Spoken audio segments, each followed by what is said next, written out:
Ahmedabad municipal corporation में Bharatiya Janata party द्वारा अहमदाबाद शहर में ग्रीन कवर बढ़ाने के लिए नए नए अभियान शुरू किए जाते हैं। एक साल में 3 मिलियन झाड़ उगाए जाएंगे, ऐसी बातें की जाती है। एक पेड़ मां के नाम का अभियान शुरू किया जाता है। लेकिन सबसे बड़ी बात तो यह है कि जब मां के नाम का पेड़ तो उगा दिया जाता है, लेकिन उस पेड़ की कहीं ना कहीं ध्यान नहीं दिया जाता और उस पेड़ सूख जाते हैं और कई पेड़ मर जाते हैं। आज कांग्रेस पार्टी कुछ ऐसे ही खुलासे और आंकड़े आपके बीच पर लेकर आई है। वर्ष 22-23 से लेकर 24-25 तक यानी कि 3 साल में 66 करोड़ 21 लाख रुपए की लागत से अहमदाबाद म्युनिसिपल कॉरपोरेशन द्वारा 70,94,हजार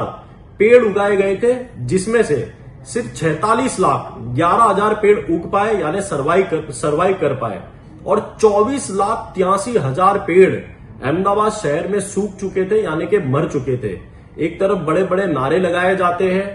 जैसे मैंने कहा कि एक पेड़ मां के नाम, लेकिन उन पेड़ों की रक्षा कहीं ना कहीं भारतीय जनता पार्टी नहीं कर पाती। और सबसे बड़ी बात तो यह है कि अहमदाबाद म्युनिसिपल कॉरपोरेशन का गार्डन डिपार्टमेंट जब इतने सारे पेड़ करीबन 24,83,000 पेड़ सूख जाते हो पिछले 3 वर्ष में, तो कहीं ना कहीं भारतीय जनता पार्टी और गार्डन डिपार्टमेंट की बेदरकारी दिखाई देती है। और सबसे बड़ी बात तो यह है कि पिछले 4 साल में गार्डन डिपार्टमेंट के द्वारा 323 कॉन्ट्रैक्टर को कोटेशन में काम दिया गया, यानी कि कोई टेंडर की प्रक्रिया नहीं की गई। सिर्फ कोटेशन में करोड़ों रुपए की लागत के पेड़ उनके जानीते मानीते कॉन्ट्रैक्टरों को देने में आए, जिसमें 71 सिंगल टेंडर 71 सिंगल टेंडर में काम दिए गए। और आज तक यदि 24.5 लाख से अधिक पेड़ सूख जाते हो, लेकिन फिर भी सबसे बड़ी बात और दुख की बात तो यह है कि एक भी कॉन्ट्रैक्टर को